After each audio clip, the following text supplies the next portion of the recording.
computer. And while I'm on record, I'm going to do a quick look at the screens. And then I'm going to go to speaker view here. Okay, now I'm seeing Peter and Kim, so I need to unpin you guys.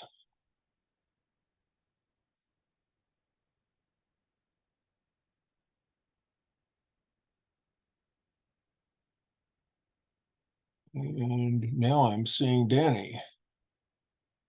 Let's see.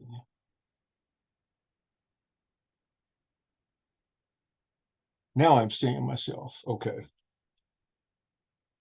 So, good afternoon or evening or whatever it is where you all are for our second meeting here. Let me get this participants thing out of the way.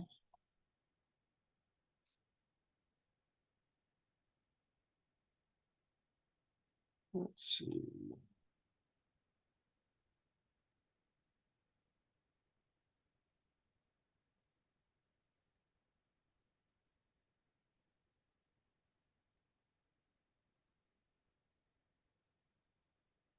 Peter, how do I get rid of the oh, here I can minimize it, I guess. Minimize. You can't minimize Zoom. Okay. How do I minimize that participants column, Peter?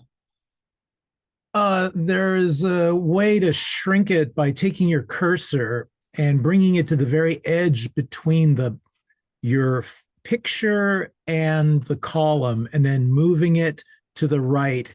You won't be able to eliminate it completely, but it will shrink down. I don't see why it's not. Or you can go down to the bottom where it says participants and simply click that and it will disappear. Oh, okay. I've got the chat. That did it. Yeah. So if you get rid of I was doing it, but the chat was still there and it was confusing me. Okay.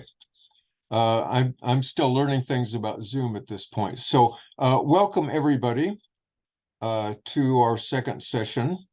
And this time I'm going to be much briefer about introductory stuff. I thought last time at the first session we needed to kind of orient ourselves, but you know what's going on here. So when I looked over these articles that I assigned for this session, there are 18 of them, and that's because a lot of them are really short.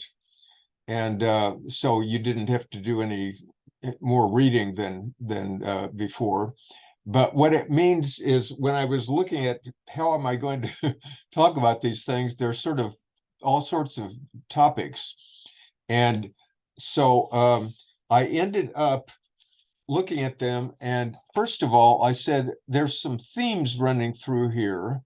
And, you know, I was looking how to categorize them or something, but the thing is the themes are interrelated, and that's very typical of the situationists, is that almost any topic they pick up, they relate it back to the totality, not in a kind of abstract way or something like that, but just the topics they deal with are topics about our lives. And since they tended to zero in on topics that were significant, kind of key elements, they end up overlapping with each other. So some of the themes are like change, as opposed to fixation or rigidity or ideology or eternity. That comes up in various ways here. And then they're looking specifically in the life that we're living. They're saying, what are the conditions of our lives? and of other people's lives all around the world. And they early on came to the conclusion that a fundamental change needed to be made, revolution of some sort. And they even, in one of the articles we'll look at, they said this may sound extravagant or absurd, but all the alternatives are even more absurd, more unrealistic. And there's two aspects of that. If they're looking at, if they're counting on a revolution or hoping for one, they have to think, who's going to make this? Where's it come from? It's not just going to come from people's heads, from somebody's ideas. And what kinds of organization or organizations can foster that, can trigger it, can inspire it, or whatever. And of course, the SI is a specific one type of organization within that category. You have different terrains of operation, of battles or whatever, culture and the arts, urban geography, everyday life, technologies, as in the automation article. And you have different experimental activities that the Situationists have been doing, such as derives, creating situations, playing around with détournement, different kinds of agitations or disruptions. So anyway, these kind of themes come in here. So I ended up dividing today into 4 periods, four collections of articles. The first thing, simply, I'm going to talk about the first 7 articles, which are all articles in Internationale Situationniste #1, the first issue of their journal.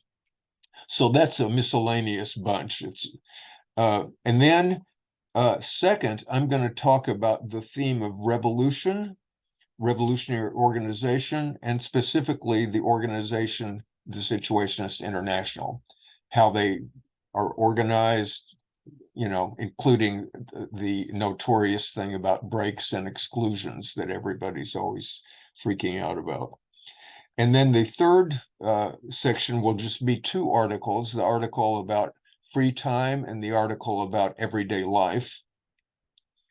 And then the fourth and last section will be the 5 articles about urban geography. And I think that we may not need so much there because we already talked about that somewhat in the last meeting. So I kind of put it to the end in case we start running out of time. So to start out with the first one, I'll go through these articles very briefly. The first article, The Sound and the Fury, is about the revolt of youth that's happening in the late 50s. And they mention, you know, youth kind of rebel without a cause kind of things, like in Scandinavia, angry young men in England, the Beats in America, the so-called existentialists in Paris, the surrealists, and they talk about surrealism somewhat like Debord did in our previous session, making some critiques of surrealism. And in this context, they don't make such a detailed critique. They just say, a quote, "If we are not surrealists, it's because surrealism has become a total bore." So that kind of, there's reasons for that and so on, but they sum it up saying this is yet another youth revolt that is pretty lame. It's not going anywhere. It's just a symptom. The second article is preliminary problems in constructing a situation. And if you read that article, it's fairly interesting because they give little examples of the sort of things they would do. But what I want to stress here is that this is a very tentative, hypothetical thing. They're sort of looking at things that they've done and saying, well, this is more like what we want to do, creating a situation rather than creating a work of art. But what do we mean by that? And they don't mean something like a happening. In fact, the happenings, whoever invented those, were inspired by the Situationists. The happening is sort of a lukewarm imitation of creating a situation. And of course, if you look at the Situationist definition of a situation, it's very specifically not like a happening. It's not confined to a couple hours or to a particular space or something. And as whoever wrote it said in the article, real individual fulfillment, which is also involved in the artistic experience that the Situationists are discovering, entails the collective takeover of the world. Until this happens, there will be no real individuals, but only specters haunting the things anarchically presented to them by others. We, the Situationists, are going to undermine these conditions by raising, at a few points, the incendiary beacon heralding a greater game, the game of revolution. The third article is just those definitions, and this just kind of is nothing new, defines derives and psychogeography and so on, except there is the definition of situationism, but we're not going to talk about that here. We'll talk about that in the next section. Then Theses on Cultural Revolution by Debord. Again, this is sketching out the ambiguities of culture. And one of the later articles will go into that, so I'm not going to discuss this. But his point is that the Situationists are operating in part on the train of culture, even though they consider it rotten, the culture rotten. They consider it some part of a field of operation. That's where they happen to be. Then the Situationists in Automation by Oscar Jorn, again, is going into, in this case, the obvious thing is automation supposedly will give more free time to people, which isn't always the case. But even if it did, the question is, well, what kind of free time? Jorn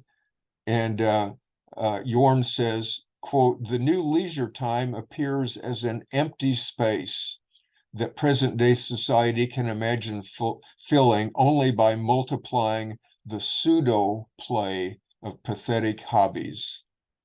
But this leisure time is also the basis on which could be built the most magnificent cultural construction that has ever been imagined. So we'll get into that a little bit when we talk about free time in everyday life. Next article is by Michel Bernstein, No Useless Leniency. And I won't go into that except to say that because we're going to touch on this issue of breaks and exclusions in the next section when we get there. But I will just quote two sentences from Michel. We have become stronger and therefore more seductive, talking about the Situationists. We don't want innocuous relationships, and we don't want relationships that might serve our enemies, unquote. And then the last article in that journal, or in this selection, is Action in Belgium Against the International Assembly of Art Critics. So it happens that there's an International Assembly of Art Critics coming to Brussels in Belgium. And so the Situationists decide to go to Brussels to disrupt it, to critique it. And they write this sort of very brief kind of manifesto or critiquing art critics and saying, you're just, this is going nowhere. And they end up this thing after they've gone through some more sober critiques of this. They say, vanish, art critics, partial, incoherent, and divided imbeciles. In vain do you stage the spectacle of a fake encounter. You have nothing in common but a role to cling to. History has depreciated you. Even your audacities belong to a past now forever closed. Disperse, fragments of art critics, critics of fragments of art.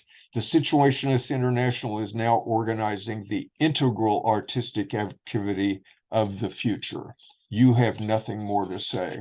But what's interesting here, and I'm going to read this, is how they distributed this. And this is beautiful.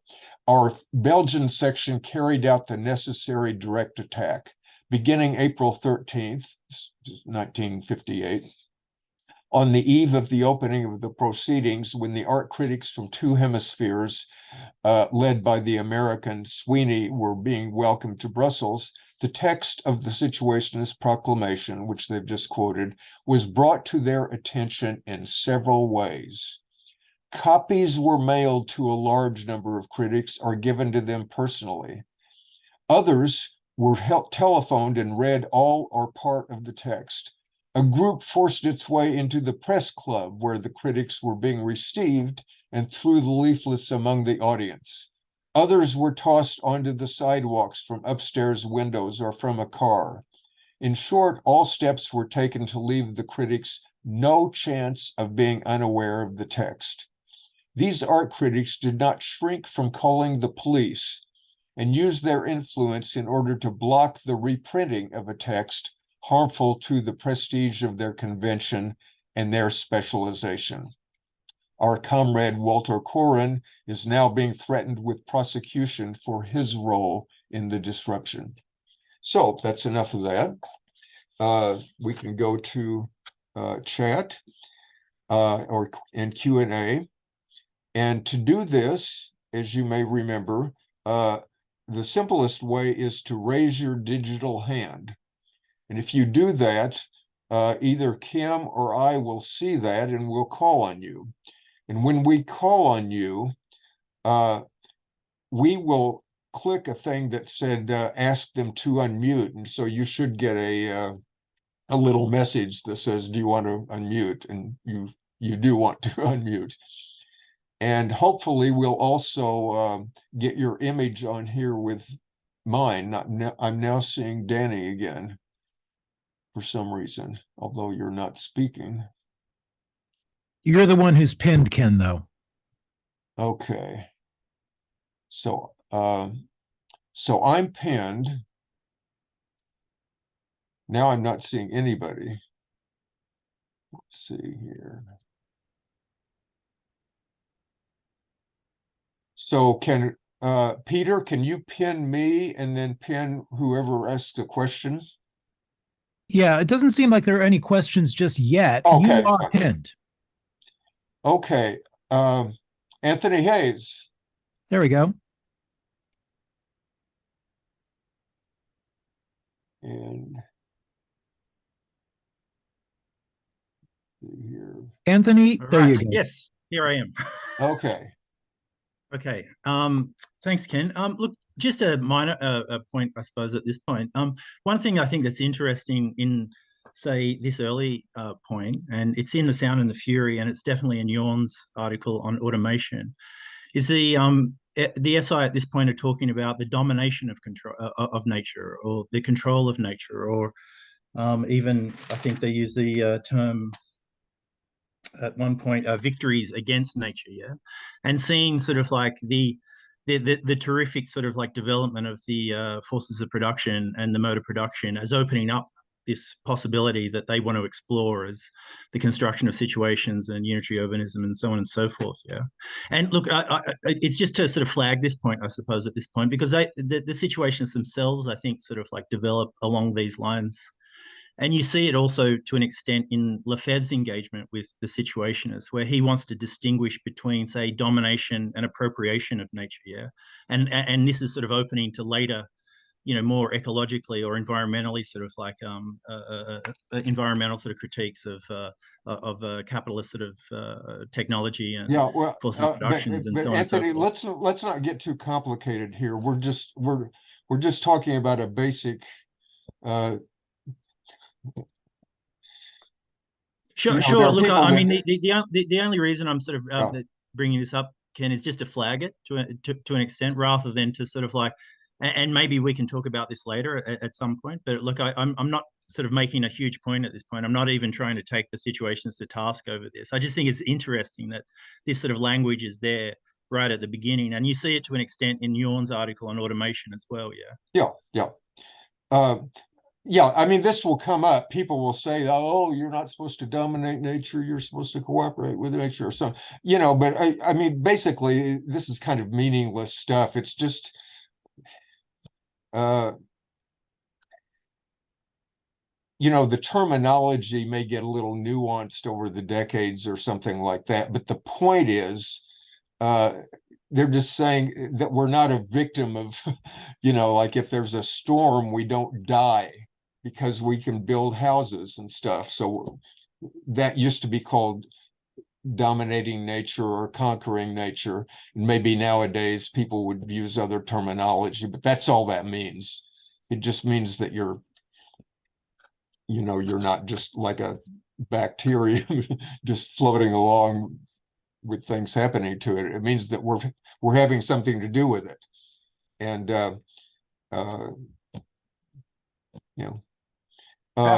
Kathleen, related question in the chat. Yeah, I saw that. I think I saw that chat come in from Kathleen about the military terminology, and I think it's very specific. They're using it even for things that we might not think of as military, like a field of operation is sort of a military term. It's like the battlefield. And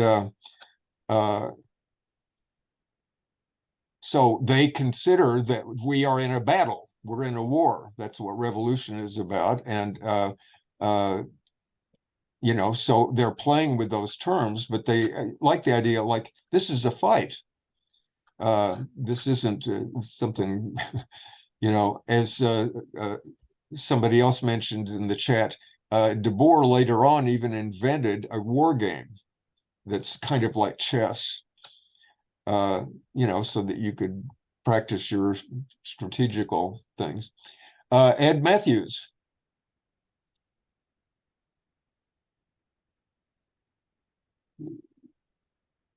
You can, yeah. You can hear me? Okay. Yeah. Just to add to your point, Ken, when I was doing research into Debord's earlier letters, going right back to the very early 50s, he engaged in what he called anti-aesthetic terrorism. And his letters are filled with this kind of military imagery. And it was truly a battle that he felt he was waging against what he later called capitalist culture, which was itself a contradiction. So the answer to the question, partly the military imagery, it's always been there and was there from a very early time when Debord thought that his form of attack, his critique would come in the form of a kind of terrorism that was aesthetic. I found it really interesting because it's a theme that runs right through his work, right to the late 1980s. Thank you. Yeah, it will definitely come up. This was not a pacifist organization by any means. It wasn't, like a hippie kind of thing or something. And I'm not knocking those things. I was those. I'm rather nonviolent-ish myself, and I was kind of intellectual hippie in my day and all that. But they are not in that mode. They consider certain things detestable, and they'd like to destroy them. So that doesn't mean that they're going out naively to try to do that, but they do have a sense of struggle going on here.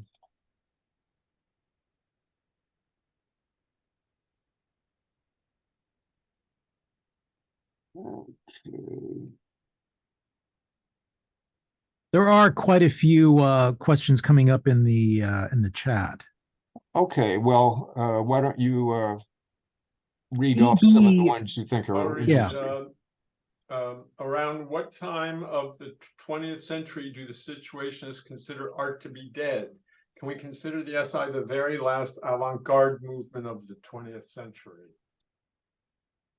Well, I think often the Situationists put a date on it, saying that these sort of things were in the first third or so of the century.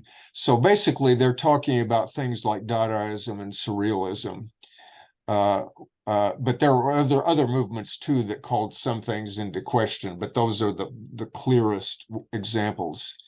So it doesn't, there's some of this is kind of hyperbolic. I mean, there's maybe somebody wrote a novel in 1945 and they thought it was an interesting novel or something. They're not saying like it's just totally nothing. But in general, if you look at the zillions of things published, they were saying that 99.9% of them are just of no interest whatsoever to them. I mean, that doesn't mean that people aren't reading them excitedly and in one way or the other and thinking that they're real profound or something. But the Situationists are saying, this is just old stuff. This doesn't interest us. It's just, a rerun of something that happened 50 years ago. So, Mike Ballard. Can you unmute yourself? I just asked him. Yeah. Okay. Hi. Hello. Yeah, Am I there? you Yeah. are there. Oh, good. Fine. I was just wondering if the Situationists ever made any comments about what I see as culture being related to class domination and how culture has never really been, shall we say, authentically human in the sense that individuals are determining their own lives. And that the creation of culture itself has something to do with the idealism that was being critiqued by materialists like Marx and Engels and all of this. Well, I mean, did they ever say that? Yes, was it always they said focused on that capitalist culture? Thank a you, thank you. thousand I'll a shut thousand up now. times. I mean, it's just Okay, full of. great. I mean, Thank you.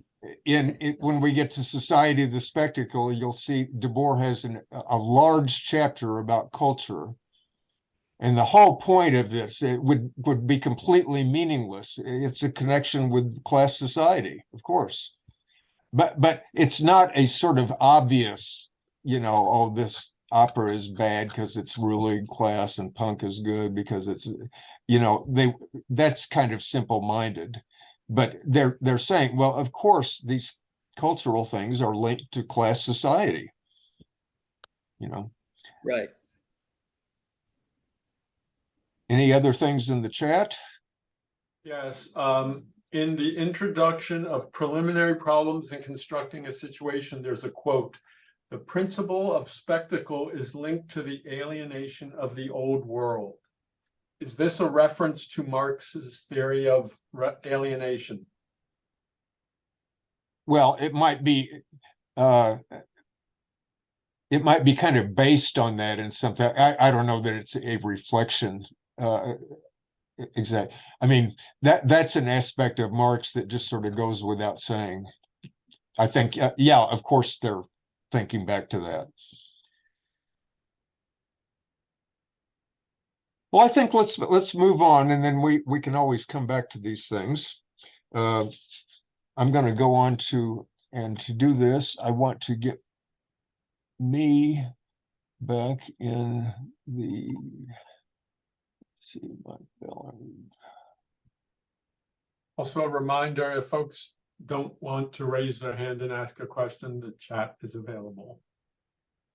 Okay, thank you, Danny. Let's see here.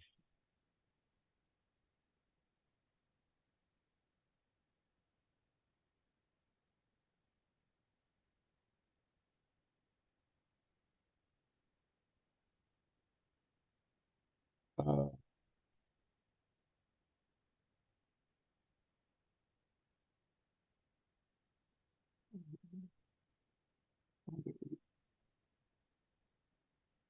okay. So I'm going to get to the second part here, and this is the part concerning revolution and revolutionary organization. So there are 4 articles here. There's this one called Instructions for an Insurrection, which is kind of an intentionally inflammatory title, if the person who was asking about military titles. But this is also an example of détournement. Instructions for an Insurrection is the title of a book by a 19th century radical who wrote a book, of that title. And he literally meant, here's how you have an insurrection. You get the rifles over here, and, you do this. So whoever is writing this is a perfect example. Like they're not talking about violence or literal insurrection or something. Now they're just talking about a situation, in the world, and they're saying, what are our instructions? They're kind of taking this kind of simple-minded notion of a manual for overthrowing the state or something. And if you look at what they're writing, they are talking about revolution, but they're not talking about, instructions exactly. But it is. Here's what it says at the beginning. If it seems somewhat absurd to talk of revolution, this is obviously because the organized revolutionary movement has long since disappeared from the modern countries where the possibilities of a decisive social transformation are concentrated. But all the alternatives are even more absurd, since they imply accepting the existing order in one way or another. So this amounts to recognizing that the ruling society has proved capable of defending itself on all levels of reality much better than revolutionaries had expected. Not that the ruling society has become more tolerable. The point is simply that revolution has to be reinvented. And to that end, they say this poses a number of problems. So they're writing in like 1961 or something, problems that will have to be theoretically and practically overcome in the next few years. We can briefly mention a few points that it is urgent to understand and resolve. And here's one of them. Of the tendencies toward regroupment that have appeared over the last few years among various minorities of the workers' movement in Europe, only the most radical current is worth preserving, that centered on the program of workers' councils. So they're focusing in on a tradition of the workers' movement that they consider still alive. Not that it's vital, but they're saying we still have a lot to learn from this. We don't have a lot to learn from the Russian Revolution or from reform, from social democracy or so on. Then here's another point that they think is important. The greatest difficulty confronting groups that seek to create a new type of revolutionary organization is that of establishing new types of human relationships within the organization itself. The forces of society exert an omnipresent pressure against such an effort. People's creativity and participation can only be awakened by a collective project explicitly concerned with all aspects of lived experience. The only way to arouse the masses is to expose the appalling contrast between the potential constructions of life and the present poverty of life. The SI does not want to recruit disciples or partisans. but to bring people together capable of applying themselves to this task in the years to come, by every means and without worrying about labels. And on the notion of label, I'm going to bring in that definition we touched on earlier, situationism. They define it as a meaningless term improperly derived from the term situationist and so on. There is no such thing as situationism, which would mean a doctrine for interpreting existing conditions. The notion of situationism is obviously devised by anti-situationists, i.e., our enemies. Another article, Détournement as Negation and Prelude, basically this just recaps that earlier article we read 2 weeks ago. But it does point out, if you go back to the article, in this case, it gives some more examples that are more up to date, like Debord's films and Jorn's Détourne paintings and so on. And then it says, within culture, the SI is a very special kind of movement, different in nature from preceding artistic avant-gardes. Within culture, the SI can be likened to a research laboratory, for example, or to a party in which we are situationists, but nothing that we do can yet be situationist. Situationist activity is a particular craft that we are not yet practicing. So this will come up again later, like when there's a discussion we'll do the next meeting. Are we doing situationist art, or is there such a thing? And the answer is no. So the next article is The Adventure, and I'm going to read this because I think it ties up a lot of this cultural stuff with why the situationists end up using breaks and exclusions. The conditions of the SI's activity explain both its discipline and the forms of hostility it encounters. The SI is not interested in finding a niche within the present artistic establishment. The situationists are in the catacombs of visible culture. We're interested in undermining it, not finding a niche. Anyone who is at all familiar with the social milieu of those with special status in cultural affairs is well aware of how they all despise each other and are bored by each other. The fact is not hidden. They are all quite aware of it. It's even the first thing they talk about whenever they get together. Within such a community, people have neither the need nor the objective possibility for any sort of collective discipline. They all politely agree about the same things and nothing ever changes. Personal or ideological disagreements remain secondary in comparison with what they have in common.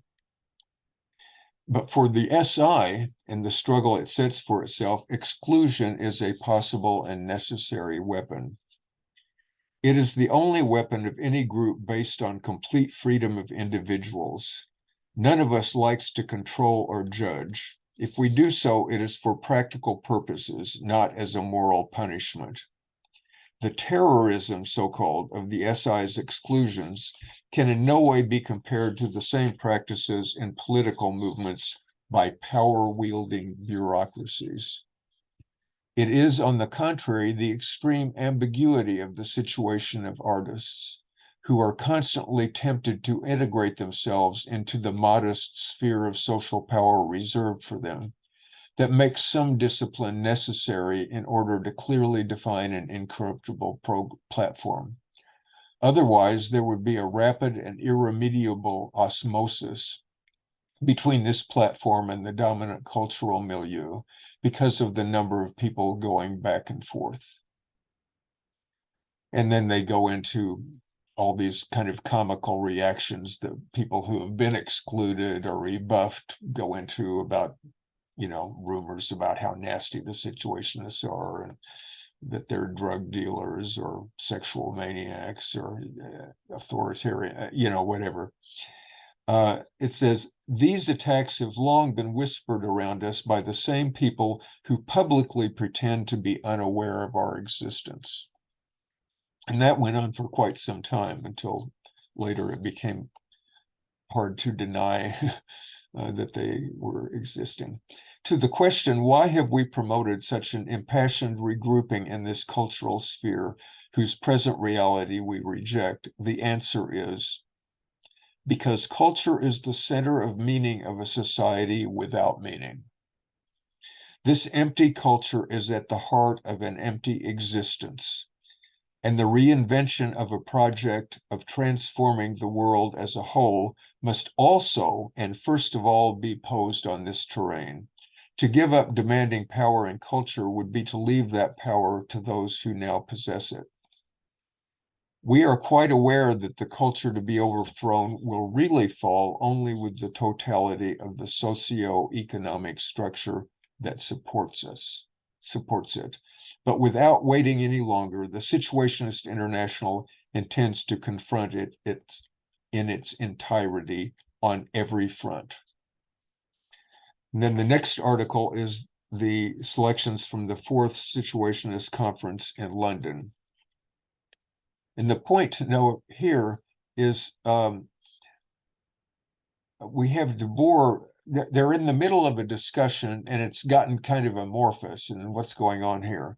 So this is an account of the conference. The discussion of these perspectives leads to posing the question, to what extent is the SI a political movement, unquote. Various responses state that the SI is political, but not in the ordinary sense. The discussion becomes somewhat confused. Debord proposes, in order to clearly bring out the opinion of the conference, that each person respond in writing to a questionnaire, asking if he considers that there are, quote, forces in the society that the SI can count on? What forces? Under what conditions? Unquote. This questionnaire is agreed upon and filled out. And I won't go into the details except that some of the situationists present refer to the workers' movement, like things like wildcat strikes and so on, as potential things there. But some of the other members of the group are more artistically inclined. They say, oh, the workers aren't doing anything. We need to appeal to avant-garde artists. That's where we'll get our favorable thing. And so then they have a debate. Debord and Cotigny say that's completely nonsense. That's the whole thing that we're against. And so this is an argument that is not resolved then, but it's sort of held in suspense by the end of that meeting. But a year or so later, and we'll be getting to this in our next meeting, they have another conference and things explode. And it's partly because Debord has said, let's clarify this. Who's thinking this and who's done, what? So he has this very keen concept, just like in his writings, of bringing out, let's look at the kernel here. What's the gist, who are we thinking is going to make this revolution, etc. So I think we can end there and have some more Q&A on those notes. And feel free to raise your hand in the chat. I mean, in the your digital hands, or to type a question in the chat. And here's a question in the chat. Yeah. It almost feels as though they are reaching for a Platonic ideal as a means of avoiding being restricted by definitions. Do you think that is accurate? No. A Platonic ideal, I mean, I don't think Debord and these other people could care less about something like that. They're actually looking at either struggles that are going on or that are potential. and not like a year or two after writing this, having that conference, the conference I think was in, I forget when it was, but 1960 or something. Like a year later, there was a large strike in Belgium. And the Situationists, several of them, including Debord, went there and looked at that.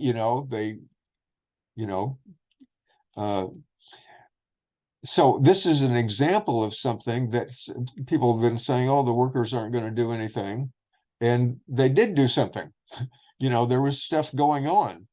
It wasn't a revolution, but it's not as if there were no frustrations being expressed in the society and so on. So this has nothing to do,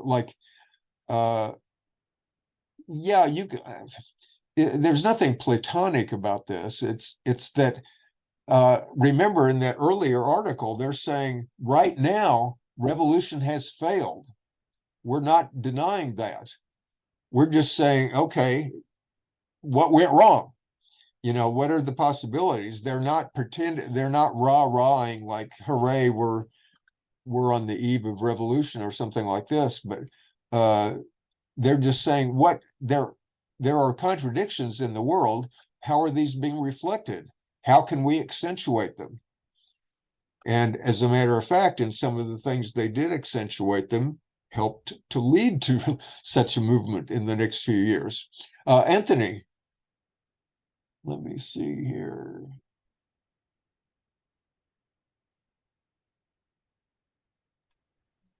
Yeah.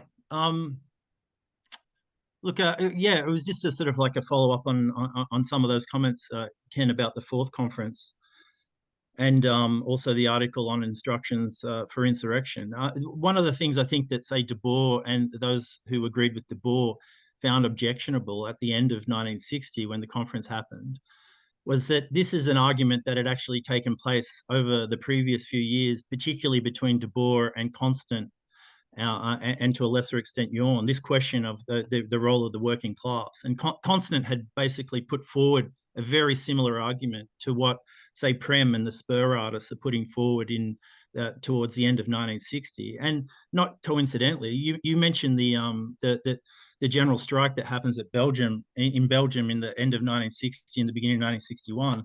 Debord also is engaged with trying to sort of talk with a French group called Socialism or Barbarism, where the idea of worker councils in particular, Debord didn't just take from them, but he was certainly very heavily influenced by the Socialism or Barbarism group around worker councils, right? So this has become a huge issue in 1960 in the SI. And these other things are sort of happening. And there's been a sort of a preamble, let's say, to this argument about the role of the working class. And it really explodes, as Ken said, in 1961, and particularly after Van Eighem joins the group in early 61 over this question. So this is, I find this a very interesting sort of like moment in the SI sort of like a time. Yeah, it's really very, very pivotal, this 1960, 61, 62, yeah. Yeah, thank you. Other questions? Anything in the chat?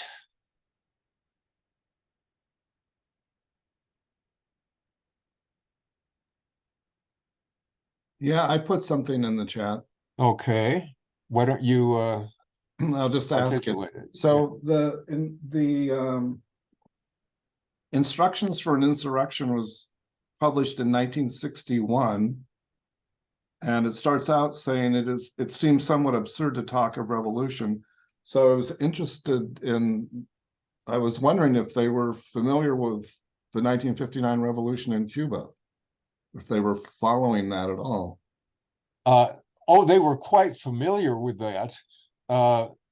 Their belief, leaving aside the turn to Stalinism of that, which didn't take too long, but even when it was a little bit more freewheeling a thing, they considered these third world revolutions or upheavals, whatever, as promising, like certainly interesting, but not they didn't have the leverage like to have the effect of something that a revolution in the United States or Europe or Japan or something like that would have with a modern country. To a great degree, these are simply, leftover anti-colonial revolts. And almost invariably, if they won, they just ended up with, a new strongman in place, whether it was a Stalinist kind of thing or more fascistic or something like that. So,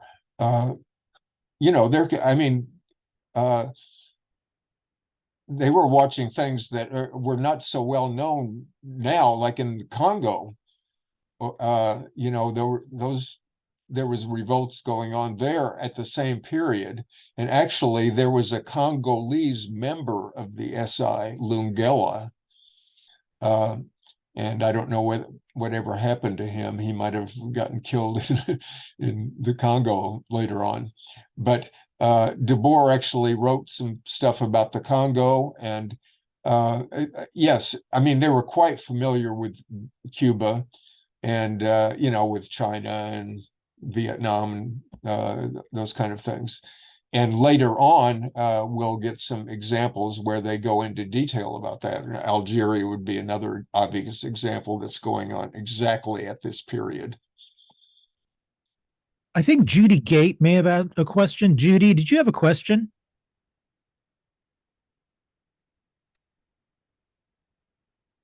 Just a moment. We're going to try to unmute you, Judy. I got it. This may sound really ignorant. I'm kind of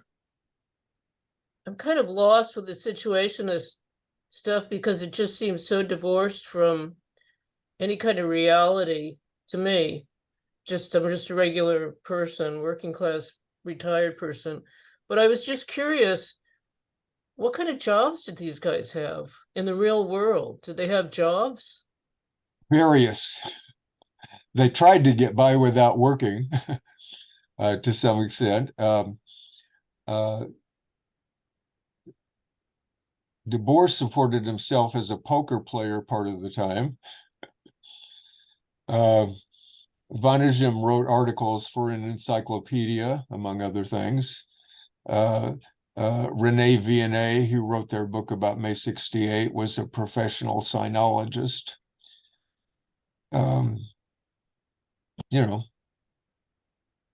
Whatever they could do, they were not big career people. I mean, if possible, they tried to avoid it, but obviously that's easier said than done. I'm just curious because they seem so dismissive of ordinary society. It's well, amazing. That's because ordinary society is dismissive of all the people in it. I know, but I would think you would still have to build on that. Yeah, but you're not building on the bullshit. Their contention is, and we'll get this over and over and over in Debord's writings, that within people is a potential, and it's that potential is just run ragged by the existing social order. And so, of course, they detest that social order. It has nothing to do with respecting workers or anything like that, or work. They think it's just complete bullshit. It would be just like respecting the slaves in the cotton fields 200 years ago or something like that, and saying you don't seem to have anything very good to say about Southern culture. Well, no, because it's based on slavery. And the culture that we're in is a different kind of slavery. But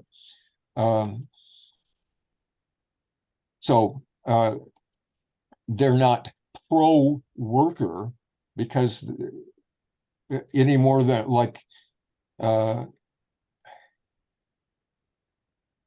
when they bring this in, just like when Marx did, they're just saying these are the people who are creating this society, and they're the ones that are getting screwed by it more than anyone else. But because of that position, possibly they have a potential to have leverage if they get together, which is why the society is so freaked out if you know, there are things like wildcat strikes or something like that. It's like they want the worker to be content, you know, to just come home to beer and TV and that kind of thing. And it's things are designed that way. And so they're saying there is a potential in there that is being overlooked. And in something like May 1968 comes up, 11 million workers occupied their factories. And they did that despite their Communist Party and Socialist Party unions telling them not to. And they did it because they were inspired by a few little situationist groups. So, you know, people have been saying the same thing for years. Oh, the situationists, they're elitists. They're always dismissive of everybody else and all that, which is a complete lie, you know. But anyway, I think that's enough to say about that. One more thing, Ken, are Yeah. you going to talk at all about that concept of derivane? What was it? Yeah, we'll get to that. That's the last Okay. section. Yes, and that's a quite interesting thing on a rather different slant. Ed Stress? Yes, hi. I'm going to rush off to the high holidays, but I just wanted to make a distinction between the role of the worker and the worker themselves. So, like a worker qua worker is you know, like a slavery. You don't, you know, glorify the slavery, but the slave is not a, is only a slave within the context of slavery. It's a person, and I don't think the situations are dissing the person. Of course not. Position. Yes. I just wanted to see it looks like a distinction to be made. So, thank you.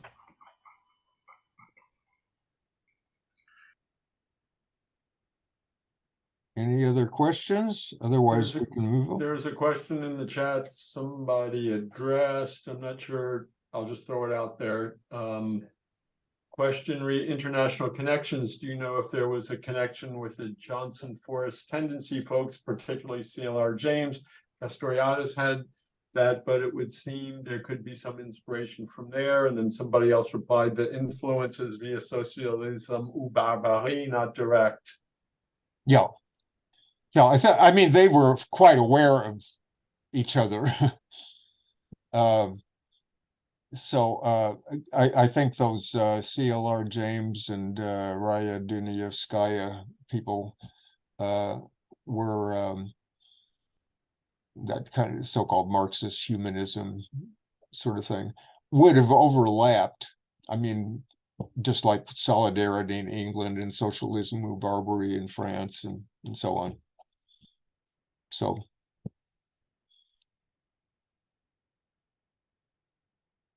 I think we can move on to the next thing here. This next section is just two articles. One of them is— Are you in speaker view? Yes, let's see. I'm on speaker view now, so we need to, let's see, we have, for some reason I have Peter's box showing up here, although I don't see him. Okay. Remove pin. Okay. You have been pinned, Ken, though. You should be up there. Yeah. Okay. For some reason you were pinned there. So the use of free time article, the main point about that is the so-called leisure issue. You know, like during this period in the 50s and 60s, there was a lot of talk about how what with automation and with other things, there was going to be a lot more free time.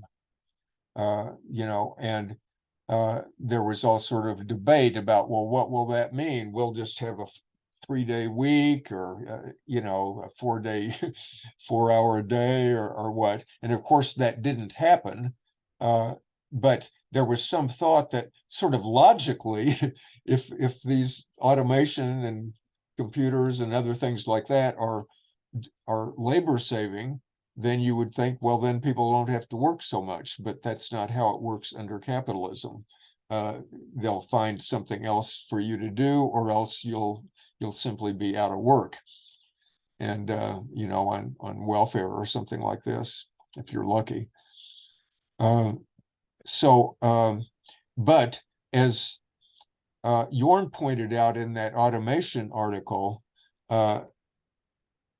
he's pointing out these contradictions. It is obviously the case that potentially, if you have these labor-saving things, then instead of a 40-hour week, you could have a 20-hour week or a 10-hour week or something, And so why is that not happening? Well, it's not happening because the capitalist thing, including its modern spectacle sort of adjunct, keeps on grinding out stuff like, well, they'll have to keep on working because they need to buy these new things that they couldn't have had before. And whatever. So, or there are completely ridiculous things like wars or something that use up all the wealth that, the things that have been created, and then you've got to start from scratch. So, but the point is that it does pose the question, what would a liberated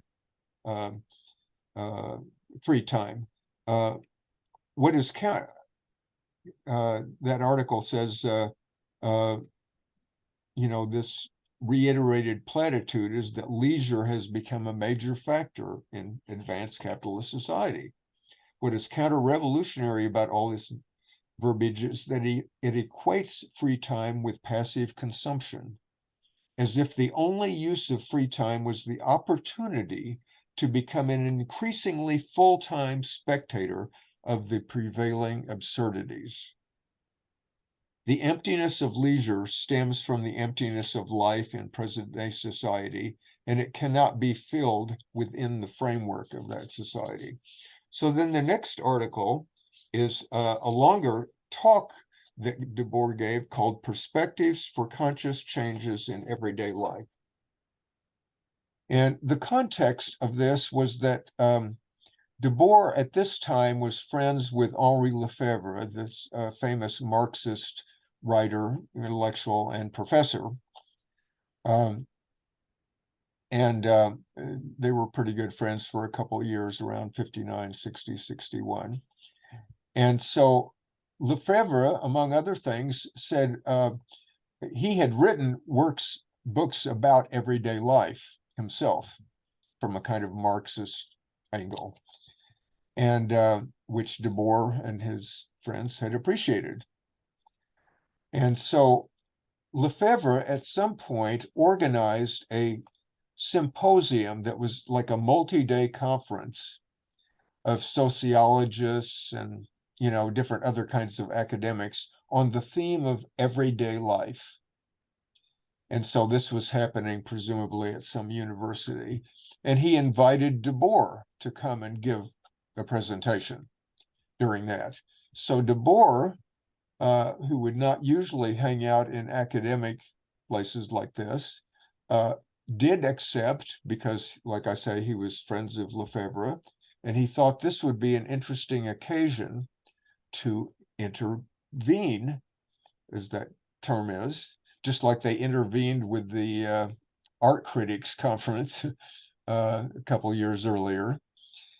But how Debord did it is interesting. What he did is that he composed a talk and he recorded the talk on tape. And then he took the tape, presumably with a tape recorder, to the conference. And so when it came time to say, okay, now here's Monsieur Guy Debord to give us a talk about something or other, then Debord brings up his tape recorder with the tape on it and turns it on and goes back and sits in the audience. and listens to a tape of himself giving the lecture. So he mentions that here. This is the first 2 or 3 paragraphs of the lecture or the talk. To study everyday life would be a completely absurd undertaking, unable even to grasp anything of its object, if this study was not expressly for the purpose of transforming everyday life. The practice of lecturing, the exposition of certain intellectual considerations to an audience, being an extremely commonplace form of human relations in a rather large sector of society, is itself part of the everyday life that must be criticized. So he's immediately injecting in this thing, he's saying, you're studying this thing as if it's something out in the middle of the Pacific Ocean or something, it's an exotic thing. Actually, it's part of your lives too, sociologists and academics, professors. And so he then continues, it is thus desirable to demonstrate by a slight alteration of the usual procedures that everyday life is right here. These words are being communicated by way of a tape recorder, not, of course, in order to illustrate the integration of technology into this everyday life on the margin of the technological world, but in order to take the simplest opportunity to break with the appearance of pseudo-collaboration, of artificial dialogue between the in-person lecturer and his spectators. This slight discomforting break with accustomed routine may serve to bring directly into the field of questioning of everyday life, parenthesis, a questioning otherwise completely abstract, the very practice of lecturing, as well as any number of other forms of using time or objects, forms that are considered normal and not even noticed, and which ultimately condition us.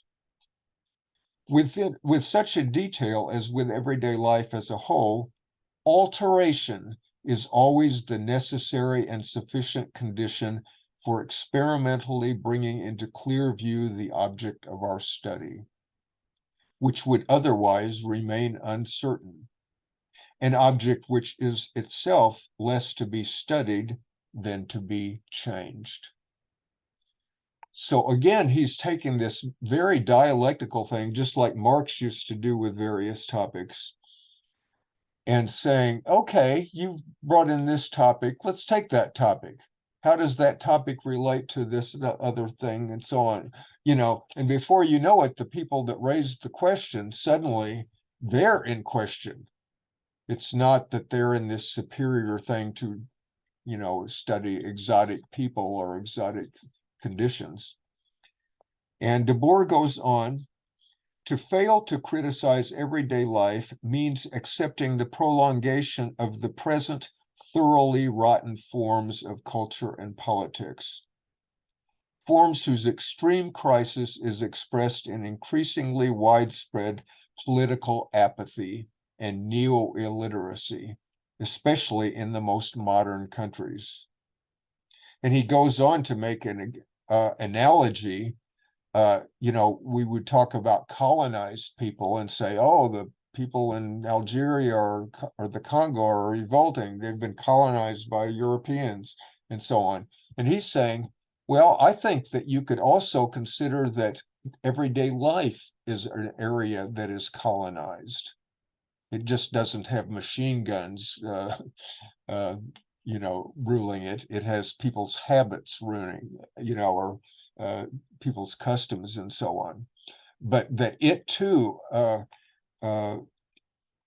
he says, everyday life, policed and mystified by every means, is a sort of reservation for the good natives who keep modern society running without understanding it.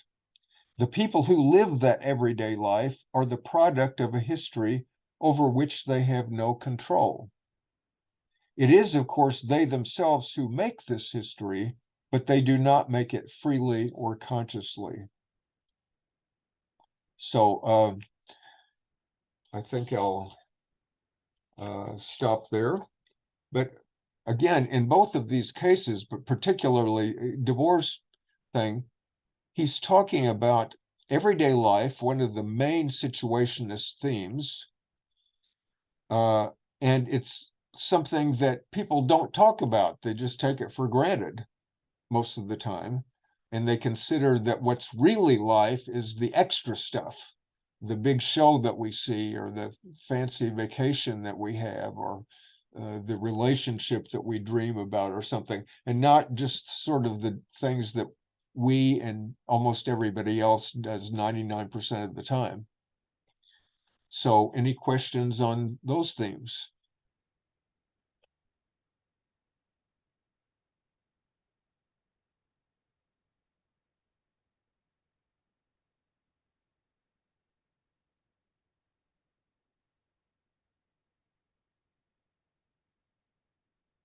Well, I see one comment by Kathleen King. Giving the lecture being tape recorder seems like concept art. And I think that's an interesting comparison. A concept art artist would have done something like that just for its own sake. Like, hey, isn't this weird? I'm doing this, and maybe that'll jostle you out of something. You know, it's a little out of the ordinary. But Debord is doing it for, you might say, a similar tactic. I mean, he's doing exactly the same thing that a conceptual artist would have done, but notice the content. A conceptual artist would typically have given, say, a boring lecture, only it's going through a tape recorder or something, and you're saying, oh, she's parodying the lecture form or something like that. But Debord is immediately using that form that he's ripping off in order to make a critique of the whole business. And a conceptual artist generally doesn't do that sort of thing. I mean, some of them may do it more than others. But in general, you know, when I see conceptual artists, you know, they're usually just some sort of silly prankish thing. You know, and they're thinking, oh, maybe this is going to blow people's minds or something. But it, you know, Debord doesn't give a shit about just blowing people's minds in that kind of sense. He's always getting back to the gist, to the nitty gritty. What kind of lives are we leading? And in this case, he's talking to an audience of sociologists and professors, and he's saying, what about sociologists and professors? They do such and such. They have these illusions. They think they're forgetting that their lives aren't, you know, are also impoverished, just like poor people in the Congo, in a different kind of impoverishment, but, you know, they're still impoverished. So that's to answer Kathleen's remark. Here's another question from the chat, referring to you saying that Debord played poker. Can you speak up, Denny? I don't hear your. Oh, here's a question from the chat about referring to you saying that Debord played poker.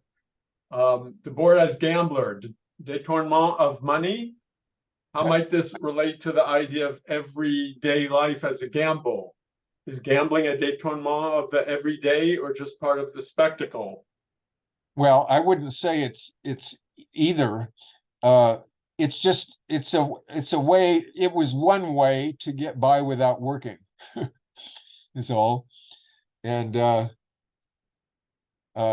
Debord, in his collected works, he actually one time his I think his wife, Alice Debord, asked him, but somebody asked him, why don't you write a little something about your, you know, about poker? Because you were pretty good at it back when you did that. I don't know how often he did it. Probably mostly just in the 50s. And he wrote a little few-page thing about poker strategy, just sort of in general, not specific, but, you know, what's going on there. You know, like when you put yourself at risk, and, you know, what is the, you know, good strategy for that. Another question from the chat. What made Debord distance from Henri Lefebvre. There, later on, but I guess I can tell you now,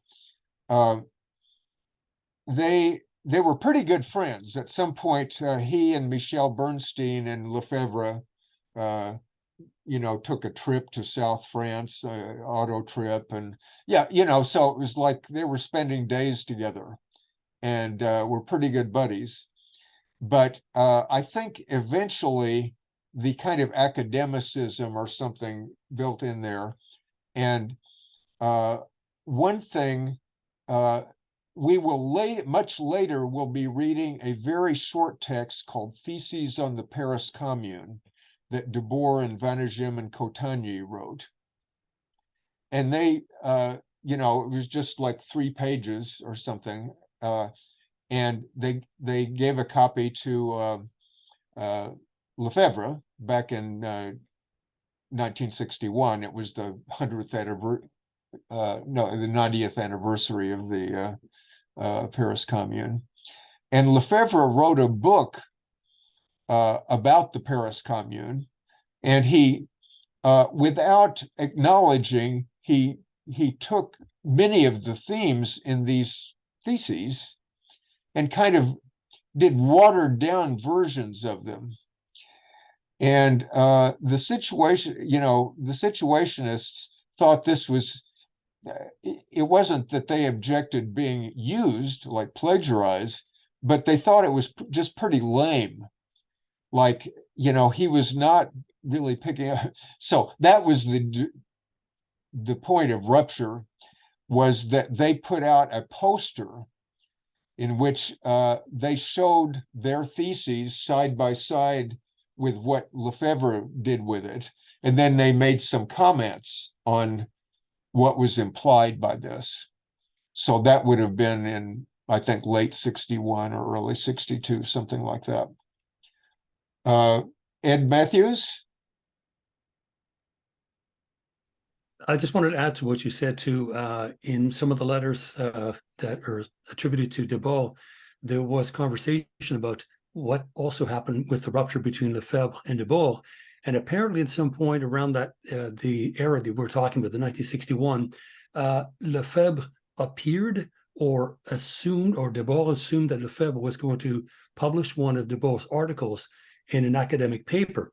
And it didn't happen. And according to Lefebvre, what happened was the notebook in which he had his contact information, address, phone number, and so on, he lost it when Lefebvre broke up with his then girlfriend, who took off with the notebook.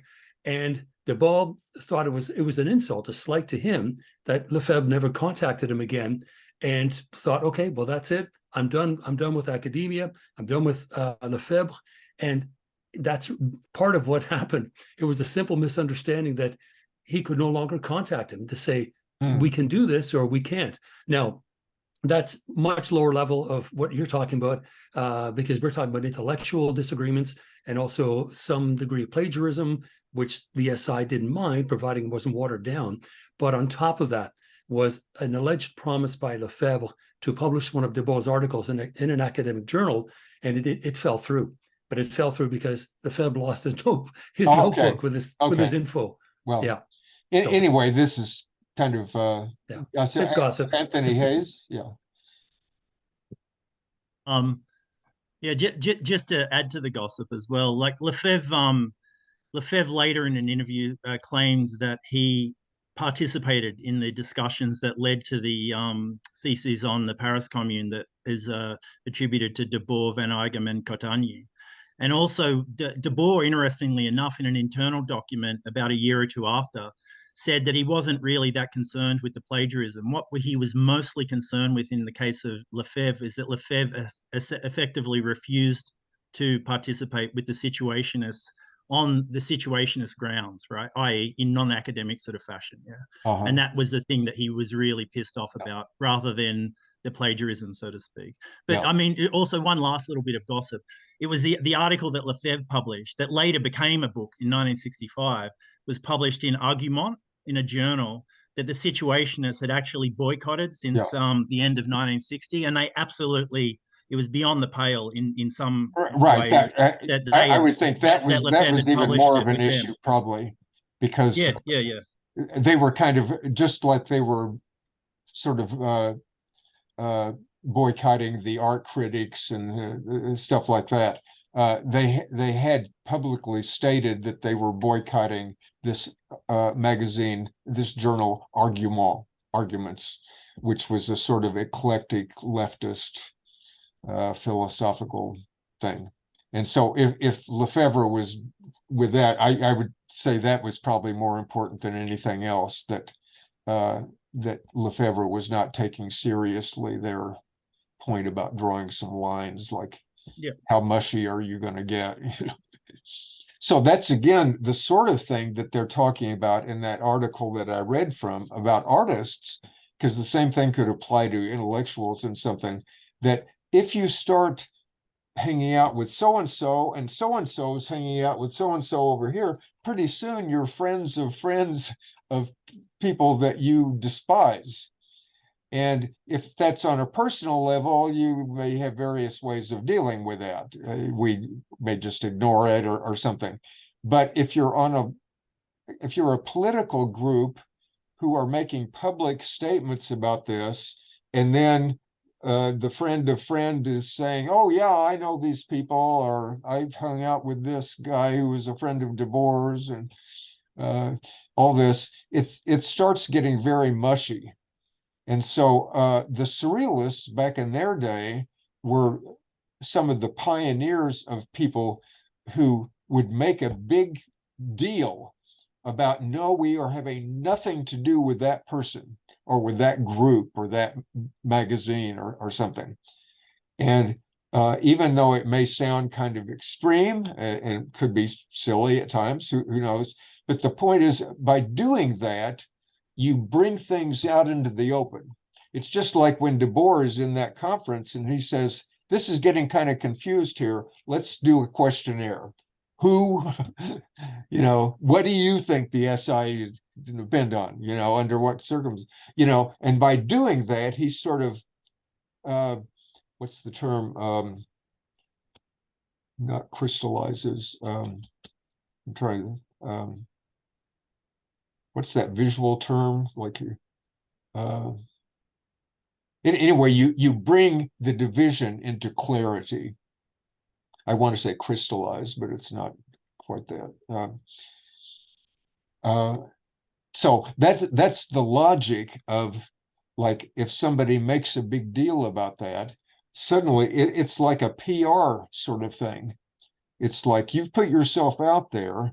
If you remember, on a totally different context, you won't remember, but back like around 1955, 60, 65, the John Birch Society, the extreme lunatic right-wing group, would put up billboards saying, impeach Earl Warren. And they didn't say anything else. And they would, they'd put up this billboard that cost hundreds of dollars all over the country. And people say Earl Warren was the Chief Justice of the Supreme Court. And by doing that, it's like the John Birch Society is like everybody's saying, well, who's Earl Warren? Oh, he's the Supreme, it was really good publicity. It was a way for a tiny group to kind of put themselves out there, like, we are opposed to this Supreme Court guy. Ask us about it. Ask us why we are. It sort of put the decision there. And so if there were interviews about that, people would say, well, what do you think about it? It would change the, what's the term? Change the conversation or something, so that, it was organized around that. So you can do that if you say that. And when the Occupy movement said, we are the 99%, it's kind of rough. It's not a cute class analysis, but the idea is that by saying that, it like puts a figure on it. And you say, well, gosh, who's the 1% then? Oh, well, that's so-and-so up here. And,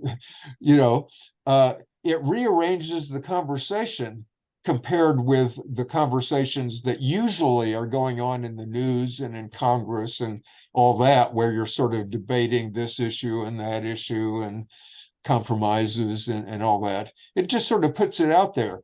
If we are the 99%, what does that mean? What does that mean for those people who aren't in the 99%?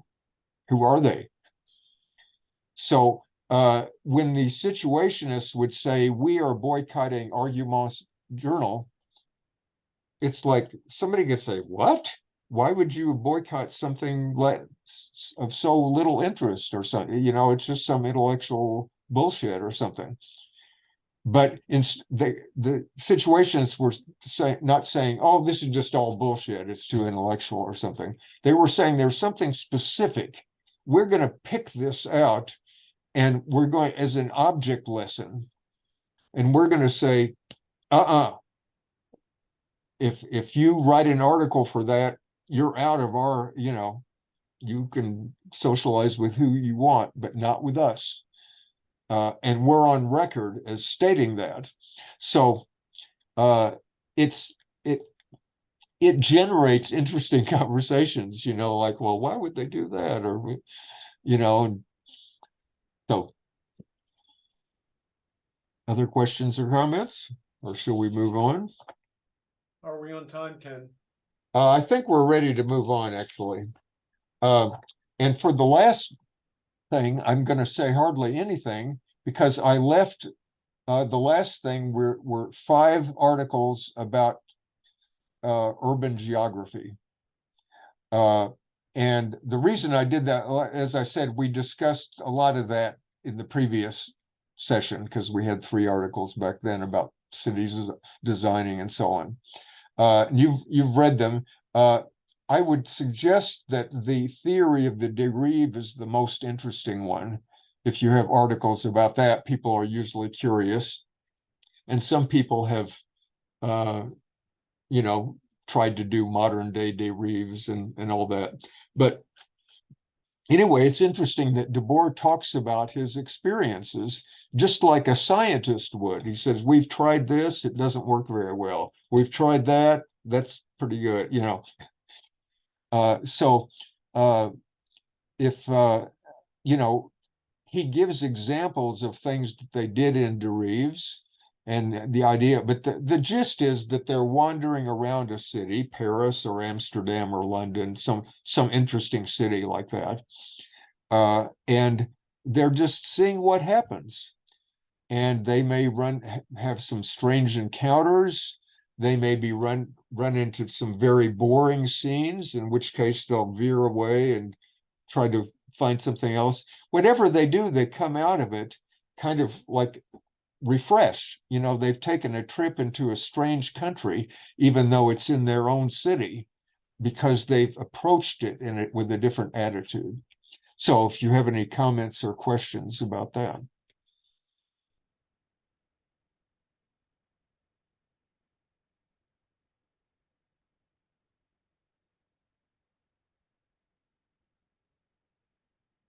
Edward, and then Sid. Oh, let's have Sid. He hasn't talked before.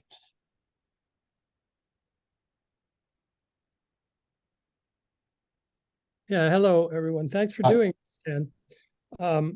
So this relates perhaps going back to the last meeting that we had, where you said that I think it was Chetlov, something that Chetlov was a person who did this, and he did the derive for a period, like a long, maybe I'm wrong about this, but I seem to remember where you were saying that he did a derive for like many hours or many days or many months. Many weeks. Yeah.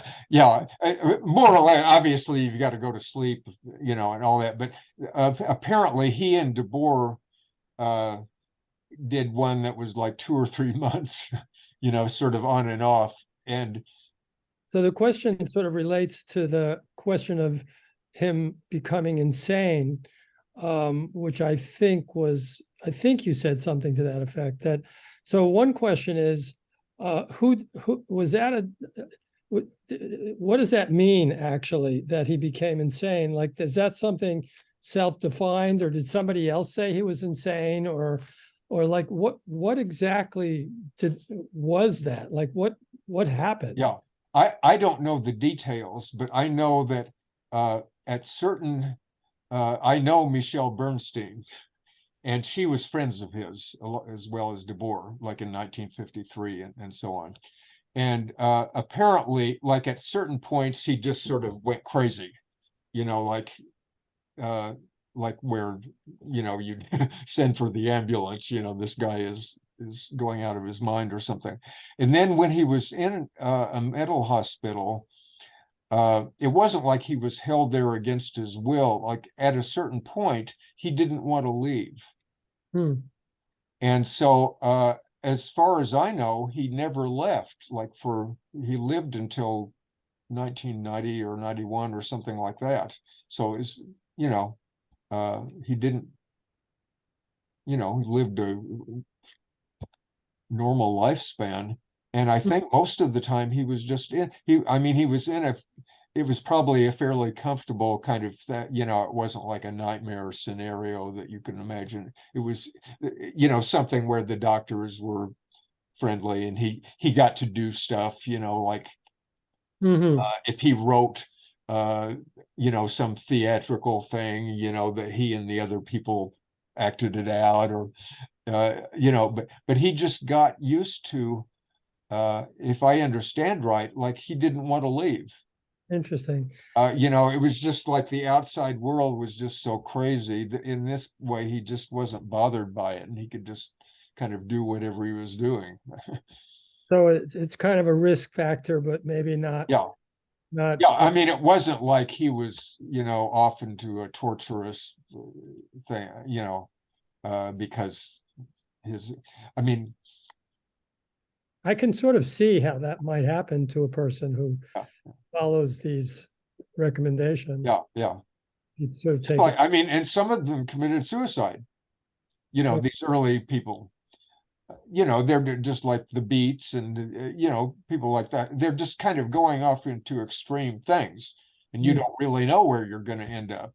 There's no guarantee that if you read some article, you're going to have an interesting life. You know, I mean, think of the Beats or something like that. A lot of, I mean, the person who Allen Ginsberg wrote Howl for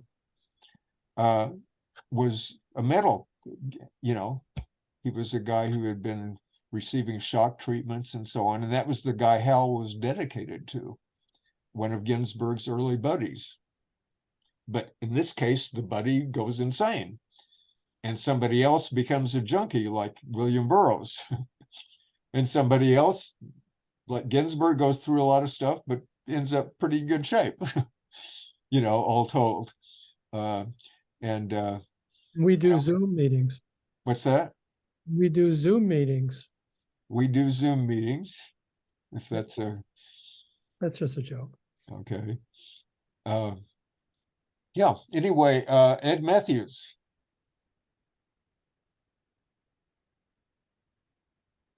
Mute. There we go. Unmuted. Just to Sid's point, I mentioned this book last week. I'll hold it up again. Unfortunately, it's still only in French, but it's a book on Tchechlov. Fascinating character. Really is a kind of a ghostly presence all through the early period of the SI. And this book is called Lost Profile. And it details all this information that we just discussed in much greater detail than why things happened the way they did. I just wanted to point that out. My other point, very briefly, is regarding the dérive. When I was talking with the dérive with my grad course, the course on the SI, my female students responded very differently to the notion of a dérive. And one thing that they found quite lacking in SI theory was the notion of gender. And not only gender, but how a woman would experience dérive wandering through a foreign city, or even a city they thought they knew, in areas that they didn't know.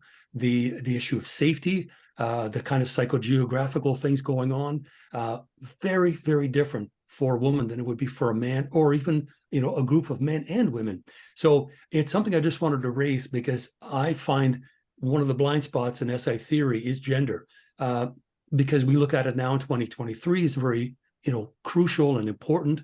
But this was something they didn't really address in a significant way.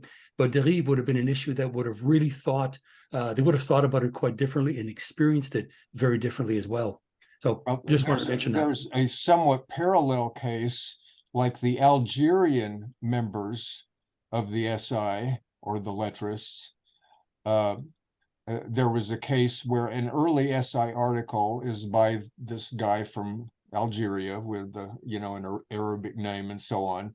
And he's talking about the psychogeography of some place in the center of Paris. And then there's a note at the end of it, and that it said he kept getting busted by the police. And so he had to discontinue his investigations. Mhm. Nothing more said. Like these are police that could just as easily have killed somebody because he's an Arab. Yeah. So obviously they had to take these things into account. I mean, I don't know if Michelle Bernstein went on dérives. If she did, it was probably accompanied by Debord or somebody, that would make a little difference. But yeah, different contexts, you have to use your head. Don't go someplace if it's going to be risky. Mhm. And any other questions or comments? There's one in the chat. What were the main aspects of modern urbanism and planners like Le Corbusier that the Situationists found so appalling?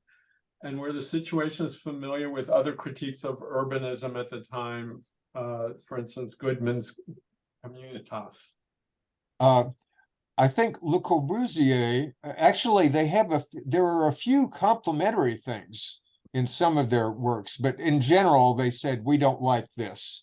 It's a sort of unhuman, it's pushing modern urbanism to an extreme. This is not the solution that we're talking about. And I know they were very familiar with Lewis Mumford. The City and History is quoted several times in the Society of the Spectacle. And he has I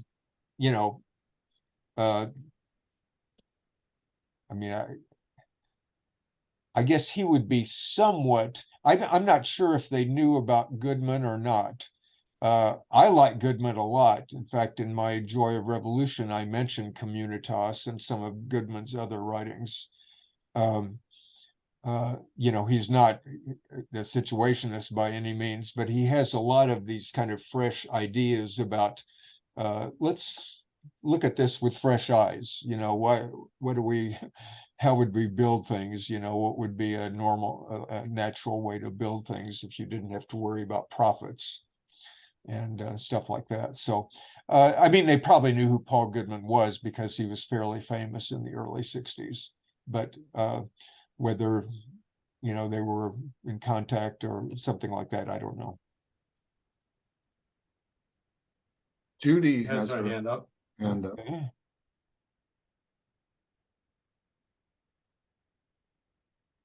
Can you unmute? What was the point of the dérive? I don't understand. I know there's a tradition of the flaneur and just wandering around, and I'm a big wanderer myself, but I don't understand what the point of their dérive was.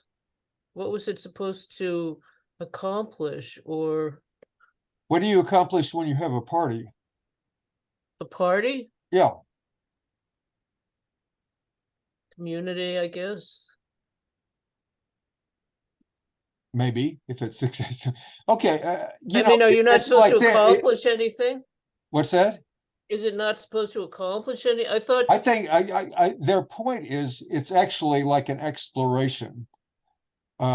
It's for one, but I think the first thing is that it's interesting. It probably started out being like, fuck it. What do we do tonight? Let's do something different. I'm tired of hanging out at that same old bar or whatever, let's just go off. What the hell, and see what happens. So they go off maybe, and heavily drunk or on hashish or whatever. And maybe some interesting things happen, and they come back, and the next day I'm just speculating here. Maybe the next day they say, that was really a trip what we did yesterday. And the odd thing is that it wasn't like we were going to a beautiful part of the city, because we went to the kind of ugly part of the city, but it was actually more interesting. And remember that odd character we ran into there, or that odd conversation we had in the bar at that Algerian place or something, whatever it might be. Remember how strange that building looked after we had done blah, blah, blah. And they start getting the idea, maybe Sjegloff in particular, like this is the way to explore what's happening in this world. And it can be dangerous. You can go mad. You could commit suicide. You could get killed in a gang fight or something. Any number of things could happen. But, life is pretty dicey anyway. It's, it's not like everything is hunky-dory here. And we're going around here and we're searching for adventure. We like to read about adventures or see an adventure in a movie or something like that. We would rather take part in them. One of Guy Debord's beautiful slogans was, "An adventurer is not someone to whom adventures happen, but somebody who makes adventures happen." And so they're taking the reins on that, and they're saying, even if taking the reins is paradoxically leaving the reins, let the horse go where it's going. It's like they're saying, I'm not going to spend a day worrying about where is my next meal coming from, or that I have to do this, or I have to do, I'm just going to let go without any goals and see what happens. And what they found is that sometimes something very interesting happened. And then they got back and they say, well, wait a minute, what if I did that alone? But what if two of us would do that? How would that change things? Well, obviously it would change things quite a bit. You'd have a conversation as you were going or something.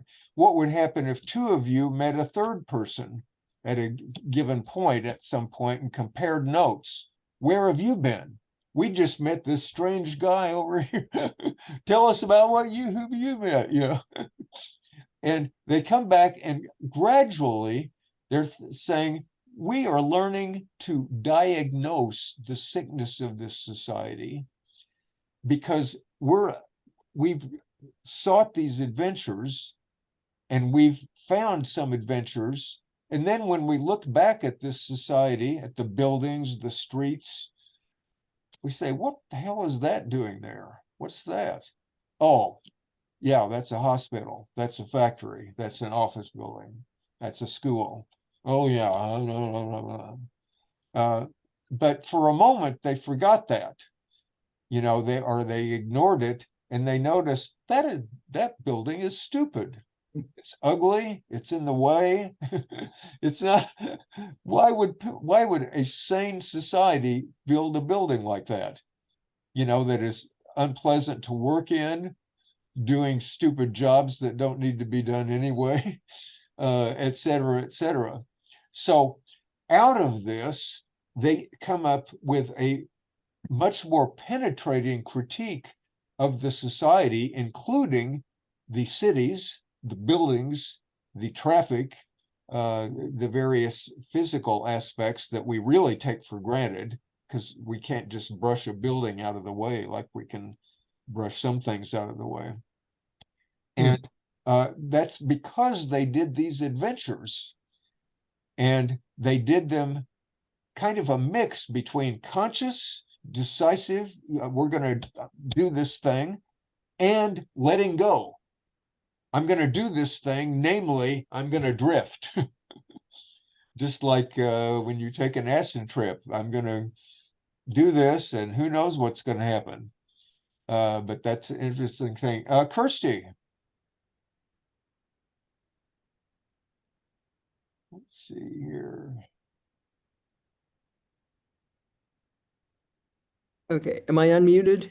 Yes. Okay, yeah, no, just on that same topic, sort of. Yeah, I mean, I found this really interesting because the part about the derive, because like you're saying, it's where they're actually giving some concrete instructions or information or reporting about actual research into this other new existence they're trying to come up with. Because I think you were mentioning at the beginning, most of this, when they're talking about constructing situations, they're always saying, well, it's in the future. It's like we can't actually do it yet because the conditions aren't here. And they almost, at times they almost seem like kind of a secular sort of millenarianism where like everything has to change. We have to have like new relationships and new everything, but that we can't really conceptualize yet. But that at least in the derive, they're talking about, well, here's one of our research methods where we're understanding our ways of being in the city in a new way. But yeah, but I do find it kind of disturbing that they're always talking about, well, everything has to change and everything that you all do is wrong in some Well, way. no, that is not, Yeah. that is not the case. I Well, mean, that's not what they're you saying, answered your thing. Well, that they did do things like this. And of course, they did things that maybe were not worth writing about, but other conversations or, you know, I mean, who knows what all the things they did. They aren't saying this is meaningless until we do this, but they're saying until this is happening, it's very provisional. You can have a party, but you know, to take over a building, you're probably going to get arrested. You know, although you could maybe do it like in something like May 68 or even in the Occupy movement, there might be times where you could take over a building for a day or a week or something.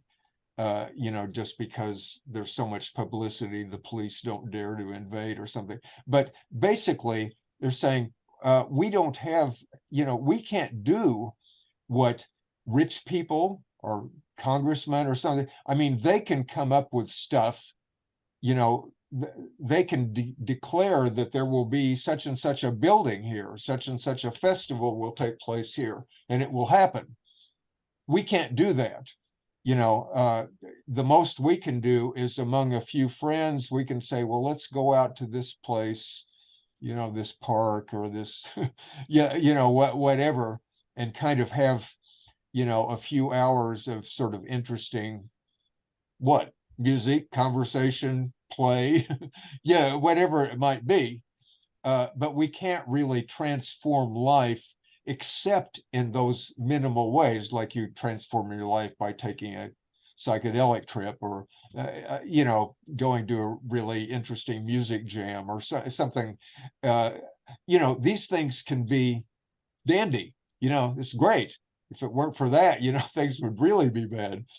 But the point is that they are going for, you know, they're in one of Debord's early films, he says something like, we want the most liberating, you know, something, liberation possible, not only in a historical context, but right here and right now. So again, it's just a demand, you know, it's not like they're getting that, but that's their starting position. If your starting position is, you know, something's got to happen here, you know, and I know that I'm just one person, but I can talk to a few people or something. I'm not interested in what's going to happen 500 years from now. I want something to change my life. What would that be? And so some of the things that may be very ordinary. Maybe it's just to go to a bar, hang out and get drunk, or it's to, you know, to party with some friends or something like that. I mean, there can be any number of things that you might do if you say, well, what are my options here? you know, if you have less money, you've got less options maybe, and depending on where you live, less interesting places to go. But they're starting out like, basically, I want my life to be good, you know, and right now it's not very great, you know. And so by starting there, then you work up to a conclusion that, wait a minute, I need some friends here, some collaborators, some comrades, you know, because just alone I can do a very limited thing. But if we have several people and some of them have different, you know, connections here or there or something, you know, maybe we can do something more interesting. Like that situationist thing in Brussels with the art critics, you sort of needed a bunch of people to do that. You could have done something if you were an individual, but that's what you can do if there's a dozen of you. You know, you go over there, you take care of the phone calls, you invade this, you drop the leaflets, you get them printed, something. You know, so as things get a little bit bigger, you can keep projecting like, okay, this is already interesting. Like in May 68, one of the graffiti was already 8 days of happiness. And that's great. You know, it's how I felt during the Occupy movement, like which was the happiest time of my life, like in that October. Ever. It's just like a burden was off my shoulders and off of the shoulders of thousands of other people, you know, and it was just like, oh, hey, we're out here, there's 50,000 of us, where did that come from, you know? So we could just to talk see about that things that's like, gosh, we possible. could Yeah. block the port of Oakland, we could you know, the conversation was different then. And from that context, you know, it's like, okay, we can't do that every day, unfortunately, but working towards that is already like, to me, it's like the most interesting thing to do. Like, and you can't do it all the time because you would just get total burnout or something like this. But it is an interesting game, as a, you know, and it's a game that you may lose or you may win, but it has momentous consequences. Whereas another game, like when I go play tennis, the only consequence is, okay, I lost that game, I won that game. You know, I got a little nice exercise, had a little fun. But which is fine, and I'll do that if there's nothing else going on. But if there's something like the Occupy movement going on, it's like, wow, suddenly things have opened up. And this is what the Situationists were talking about. It's exactly what they were talking about. You know, it's like this has been simmering underground for decades. And then suddenly a few little things happen and it triggers this and that triggers this. And suddenly there's 100 cities with occupies in them. You know, and that's kind of how May 68 was, only it was, you know, even more so and more condensed. You know, like in just a few weeks, suddenly the whole country is in a standstill. And it all started out with a few, you know, I mean, a few like less than a dozen, you know, kind of young, anarchistic, situationist influenced people starting this, and that touched off this, and that touched off this. And 2 weeks later, the Sorbonne is occupied. And 2 weeks after that, you know, 11 million workers. You know, obviously it's not going to, you couldn't predict that that would happen. Similar things might go on and it might be a complete flop. Like when Occupy Wall Street started, there have been other things like that, and they never got off the ground. Somebody said, okay, let's meet there, and 10 people met and nothing happened. But it just happened that just the right conjuncture of circumstances comes up and, you know, it takes off. But meanwhile, if you can't get there every day, you know, to be kind of in that mode is already pretty fun. pretty interesting.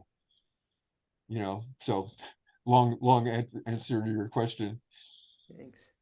I see our time is just about running out here, but maybe that spiel was a good way to wind it up. Thank you very much for showing up. And tomorrow I'll be sending out, I think most of you already have the thing, but I'll send out more specifically what we're reading next.